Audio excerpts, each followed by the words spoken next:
Hey, folks, this is Brother Nero, and I'm glad to be here tonight. I'd like to thank y'all all for being here when you do it, whenever you do see this. Today's episode is going to be a little bit about one of the issues that I think is very difficult for all of us who actually practice some form of religious Satanism. First of all, I think one of the issues that we all if we practice some form of religious Satanism, regardless of what we call it, is that we're all kind of in the middle. Most of us, we're kind of like trying to live our lives in a positive way, in a life affirming way, and making our religion something that helps us with our life and enhances our life.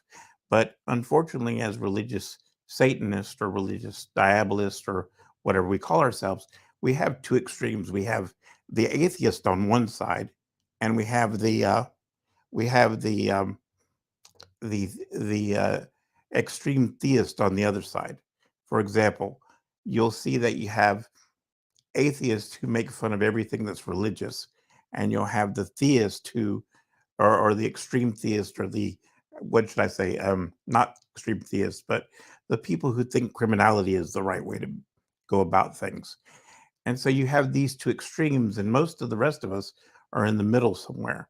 And so we find it very hard to get people to take us seriously. It's one of the reasons why I emphasize so strongly that we should try to be as professional as possible, dress appropriately, um, try to conduct ourselves in a way that's appropriate for a ministry. It's something that I stress within the ministry, within our own staff, within our own people, is that when you go to an event, you act as professional as possible, you behave as professionally as possible.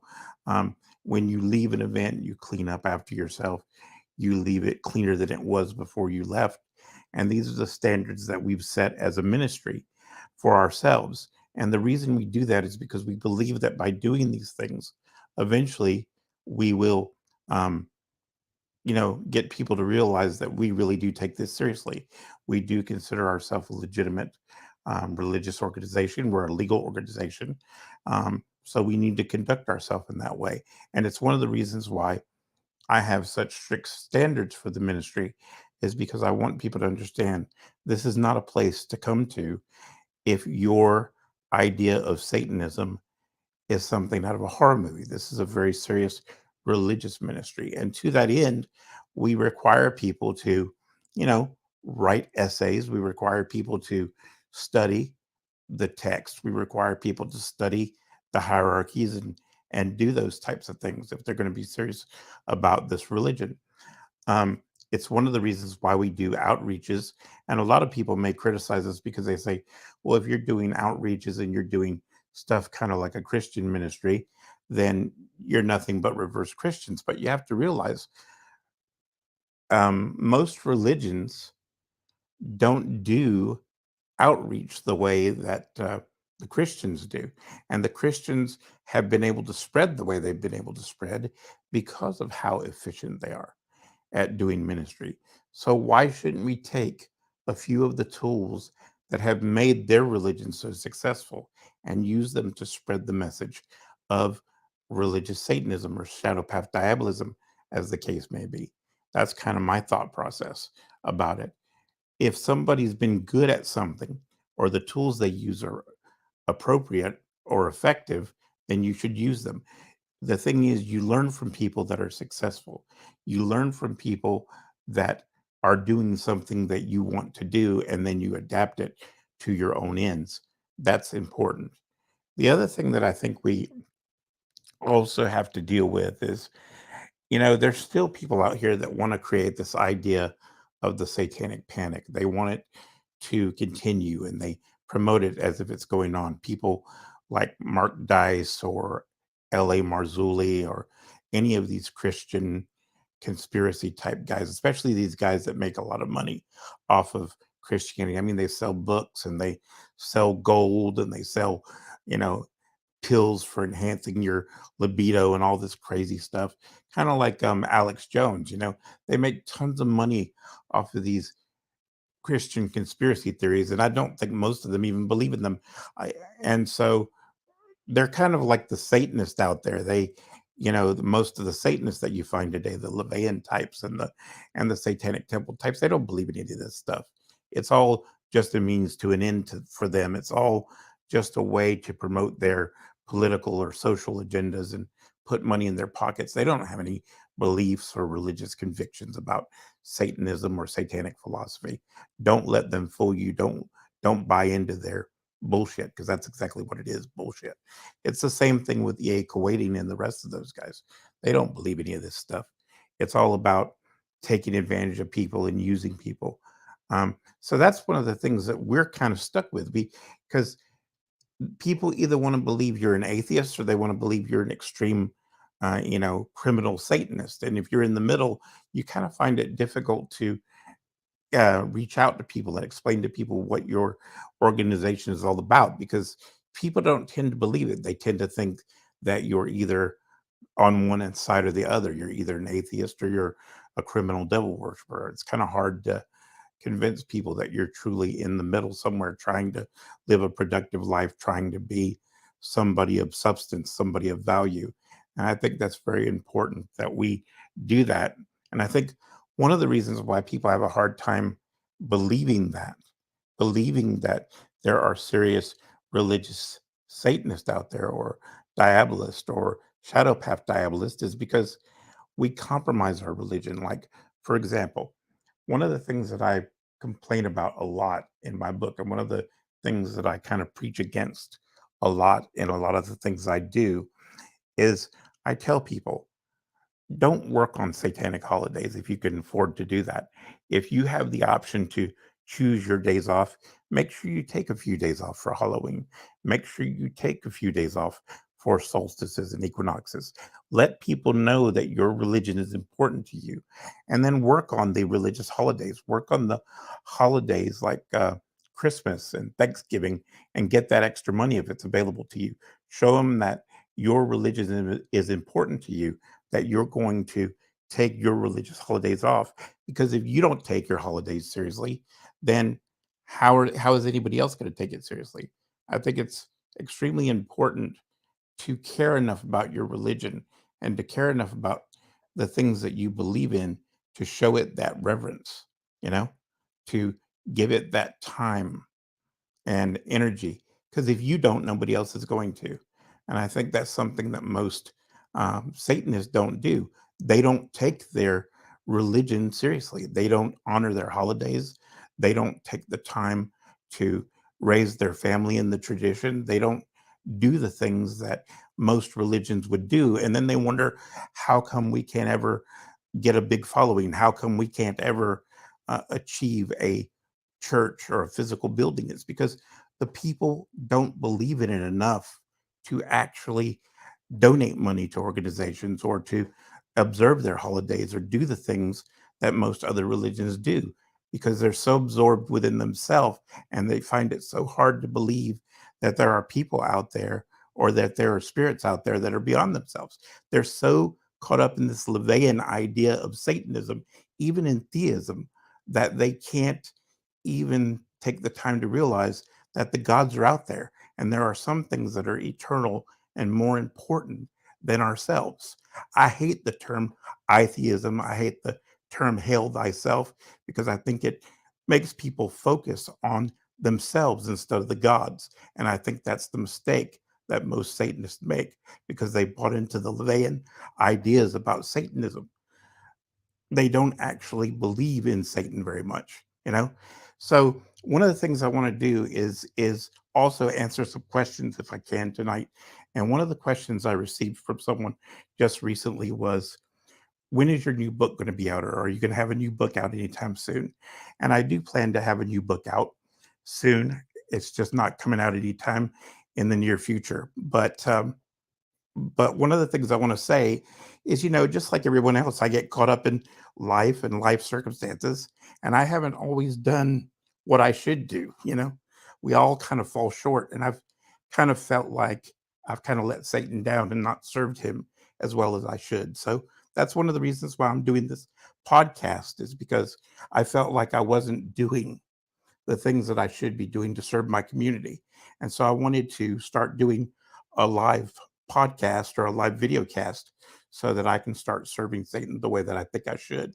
It's always bothered me tremendously that Christian ministers give about 3 hours a week to their God, and satanic ministers don't do the same. If you believe in Satan, then why don't you serve him to the same level as the Christians do, their God?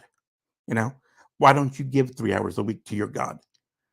Because you're lazy. That's why. Because you really don't believe in it. That's why. That's what I think anyway. And that's what I tell myself. If you don't do it and you don't believe in Satan enough to give him that time, then why should anyone else? So that's why I'm trying to correct that by doing more frequent podcasts, by trying to get out here with the ministry and doing the podcast network. And by the way, another question that people had for me was, do demons take physical form? Have you known them to take physical form? I think they can take physical form. I've seen things that make me believe they can take physical form, but it's extremely difficult for them. It's extremely rare. It takes a lot of energy. So they're not going to do that very often. They're usually going to come in, and speak to people telepathically, or they're going to come and you'll see poltergeist activity, or you'll see, orbs or things like that. But they're very rarely going to physically manifest. But I think they can. It's just rare. That's the biggest thing. And if you do see something to where it's a physical manifestation, I still don't know if it's a physical manifestation or a spiritual manifestation that looks solid, because you can have something manifest and it look like it's physical, but it's really not. And when you try to go up to it or try to interact with it, you'll realize that it's not, because it disappears as soon as you get close to it. So that's one of those things. But that's another question that somebody asked me, and I wanted to make sure I answered a few questions that I've gotten this week. If you have any more questions for me, you can send them to me on my Facebook page or on the Devils Mark Ministry page, and I'll try to answer them for you. Also, I wanted to add that tomorrow at 4:30 p.m. Central, we're going to be doing a introductory to Shadow Path Diabolism and a FAQ, kind of like live FAQ, so people can ask us questions.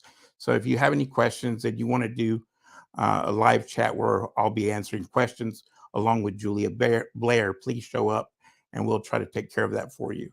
And also, we're going to be doing that every other week. So even if you don't have any questions today or tomorrow, you can always come every other week on Sunday at 4:30, and we'll answer questions for you. But the basically the lecture will be an introductory lecture, and it'll be the same every week for newcomers. But we'll have a Q&A afterwards where we'll answer questions. But one last thing I wanted to add is that we're going to be doing an outreach. We're going to be doing an outreach on April 30th between 11:30 and 3:30 p.m. in Birmingham, UK. So I hope that if you're in that area, you guys will show up and meet some of our staff and come out and get some pamphlets and stuff and see some of the print versions of our magazine. And also, I wanted to add that we're also putting out our latest episode of the Shadow Path Journal coming later in the month on the 25th. The new issue will be out, and it will have articles from Marie Ravensoul, from myself, from Julia Blair, from Mo Bachelor, sorry. And so if you're interested in that, I hope you'll buy that or sign up to our Shadow Path Journal online community and stuff like that. So, but anyway, I just wanted to bring that up. And the last thing I want to say is just remember the message of this podcast, this particular episode is care about your religion enough to honor the holidays, to honor the gods. Take the time off if you can to, honor the holidays. Don't do the Christmas thing. Do the solstice thing. Move it back a few days. Honor solstice. Teach your kids about the solstice. Teach your kids about the traditions of the solstice. Teach them about the summer solstice. Take the time to do those things. I know you may say, well, it's not that big a deal, Nero. It's a few days different. And, and the 25th is really a pagan holiday anyway, which it is, because that's when they used to honor Mithras and stuff like that. But I mean, because it's become so associated with Christianity, take the time to move it back about 5 days and teach your kids about the traditions of the solstice. Do that. Take the time off. Get the time and a half from working on Christmas. Get the time and a half from working on Thanksgiving, and take time off for your holidays. If you want people to take your religion seriously, you have to take it seriously. If you want to be seen as a legitimate religion, you have to treat your religion as if it's a legitimate religion, because if you don't, nobody else will. And I can't emphasize that enough, guys. That's one of the reasons why religious Satanism and any form of diabolism is not taken seriously, because we don't treat it seriously ourselves. So anyway, that's it. It's a pretty short podcast, and if you showed up late, I'm sorry about that, but just go back and listen to what I've said, and I'll be here every Saturday night at 11 Central. And if you want to hear this when it's edited a little bit better, when the audio quality is a little bit better, and I take out all the ums and uhs and all that stuff, so you can actually enjoy the what I'm talking about a little bit more, you can always hear it on our podcast network. Okay, that's it for today, guys. Take care.